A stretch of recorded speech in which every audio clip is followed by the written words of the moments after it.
મિત્રની જ નિર્દય હત્યા. અંકલેશ્વર રૂરલ પોલીસ અને ભરૂચ ક્રાઇમ બ્રાન્ચે 450 થી વધુ સીસીટીવીના આધારે 20 વર્ષીય આરોપીને ઝડપી પાડ્યો. અંકલેશ્વર રૂરલ પોલીસ અને ભરૂચ ક્રાઇમ બ્રાન્ચે હત્યાના એક ગંભીર અને ચકચારભર્યા ગુનાનો ટૂંકા સમયમાં સફળતાપૂર્વક ભેદ ઉકેલી મુખ્ય આરોપીને ઝડપી પાડવામાં નોંધપાત્ર સફળતા મેળવી છે. માત્ર એક મોટરસાયકલ પડાવી લેવાના ઈરાદે હત્યા કરાયાનું પોલીસ તપાસમાં બહાર આવ્યું છે. પોલીસના જણાવ્યા મુજબ તારીખ 20 જૂન 2026ના રોજ દઢાલ સાગબારા બ્રિજની નીચે નદીમાંથી એક અજાણ્યા પુરુષનો ડિકમ્પોઝ હાલતમાં મૃતદેહ મળી આવ્યો હતો. શરૂઆતમાં અકસ્માતે મોતનો ગુનો નોંધી મૃતદેહનું ફોરેન્સિક પોસ્ટમોર્ટમ કરાવવામાં આવ્યું હતું. મૃતદેહની હાલત અત્યંત ખરાબ હોવાથી તેની ઓળખ કરવી મુશ્કેલ હતી, પરંતુ હાથ પરના છુંદાણાના આધારે તેમજ હ્યુમન ઇન્ટેલિજન્સની મદદથી મૃતકની ઓળખ પરેશભાઈ મણીલાલ વસાવા, ઉંમર વર્ષ 40, રહે દૂધધારા ડેરી નજીક ભોલાવ GIDC ભરૂચ તરીકે થઈ હતી. તપાસ દરમિયાન જાણવા મળ્યું કે પરેશભાઈ તારીખ 17 જૂનના રોજ પોતાની GJ16 DF 5967 નંબરની મોટરસાયકલ લઈને ઘરેથી નીકળ્યા હતા. ભરૂચ CCTV કંટ્રોલ રૂમમાં ફૂટેજ ચકાસતા મોટરસાયકલ કોઈ અજાણ્યો યુવક ચલાવતો હતો, જ્યારે પરેશભાઈ પાછળ બેઠેલા જોવા મળ્યા હતા. પોસ્ટમોર્ટમ રિપોર્ટમાં શરીરે ગંભીર ઇજાઓના કારણે મોત થયાનું સ્પષ્ટ થતાં અકસ્માતે મોતના ગુનાને હત્યામાં ફેરવવામાં આવ્યો હતો. આ ગંભીર ગુનાનો ભેદ ઉકેલવા માટે પોલીસે ભરૂચ અને અંકલેશ્વર વિસ્તારમાં 450થી વધુ CCTV કેમેરાના ફૂટેજની તપાસ કરી હતી. ઉપરાંત લારી ગલ્લા, હોટલો, પેટ્રોલ પંપ, વેપારીઓ તેમજ ભોલાવ GIDCની વિવિધ કંપનીઓમાં મૃતક અને શંકાસ્પદ વ્યક્તિના ફોટા બતાવી માહિતી એકત્ર કરવામાં આવી હતી.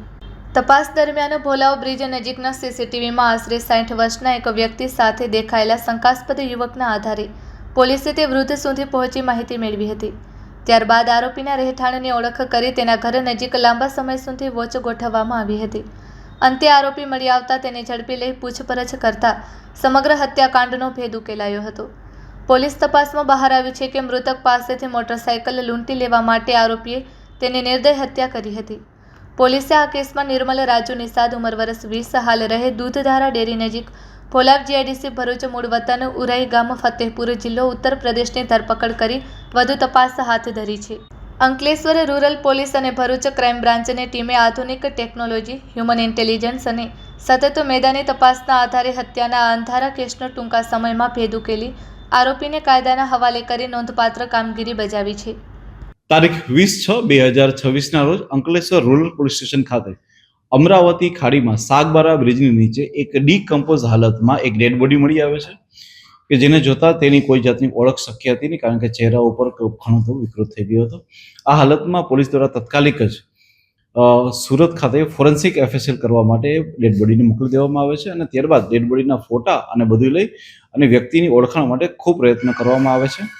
જેને આધારે અલગ અલગ અનેક CCTVઓ, ત્યારબાદ અલગ અલગ જગ્યાએ તેના હાથ પરના છુંદડા, એના કપડાનું વરણ, આ બધું કરીને અઢળક જગ્યાએ તેના ફોટોગ્રાફર દેખાડવામાં આવે છે. 150થી વધારે CCTV ચેક કરવામાં આવે છે અને જેને આધારે જે મૃતક છે તેનું નામ પરેશ મણીલાલ વસાવા, ઉંમર વર્ષ 40, જે રહે દૂધપરા ડેરી નજીક ભોલાવ GIDC ખાતે તે હોવાનું મળી આવે છે. મીનવાઇલ સુરત ફોરેન્સિક ખાતેથી ખ્યાલ પડે છે કે જે વ્યક્તિની ડેડ બોડી છે તેનું મૃત્યુ કોઈ તીક્ષ્ણ વસ્તુઓ દ્વારા તેના માથામાં મારવાથી થયું હોવાનું સામે આવતા પોલીસ દ્વારા 27/6ના રોજ તત્કાલ ધોરણે 103(1) BNS પ્રમાણે મર્ડરનો ગુનો દાખલ કરવામાં આવે છે અને આગળની તજવીજ ખૂબ આગળ વધારવામાં આવે છે. જેમાં અમારા અંકલેશ્વર ડિવિઝનના DYSP, LCBની ટીમ અને લોકલ PA જે છે એ ખૂબ જ મહેનત ઉઠાવે છે અને ત્યારબાદ જે છે એ બધી જ વસ્તુ ચેક કરતા ખ્યાલ પડે છે કે 17/6/2026ના રોજ આ વ્યક્તિ ભોલાવ GIDC ખાતેથી નીકળી અને ત્યારબાદ જે છે તેમનું લોકેશન મળી આવતું ન હતું.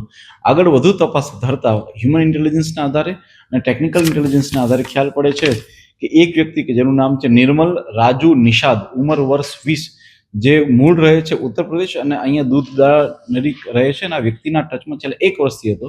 તેની સાથે છેલ્લે જોવામાં આવ્યો હતો અને ત્યારબાદ ઇન્ટ્રોગેશનના આધારે અને અલગ અલગ બીજી ટેકનિકના આધારે પોલીસને સફળતામાં હાથ ધરે છે કે જેમાં વ્યક્તિ દ્વારા માત્ર તેનું મોટરસાયકલ પડાવી લેવાના હેતુ પાર ના આવતા તેણે વ્યક્તિનું પથ્થરથી મૃત્યુ નિપજાવ્યું હતું અને ત્યારબાદ જે ત્યાંથી એ ડેડ બોડીને ડમ્પ કરીને ફરાર થઈ ગયા હતા. આ વ્યક્તિ જે નિર્મલ રાજુ નિષાદ છે તેની ઉપર આ અગાઉ પણ 2025ની સાલમાં ચેઇન સ્નેચિંગના એટલે કે 304(2) મુજબના 2 ગુના પણ દાખલ થયેલા છે. હાલમાં પોલીસ દ્વારા આરોપીને અટક કરી અને આગળની મજબૂત કાર્યવાહી માટે કામ ચાલુ છે.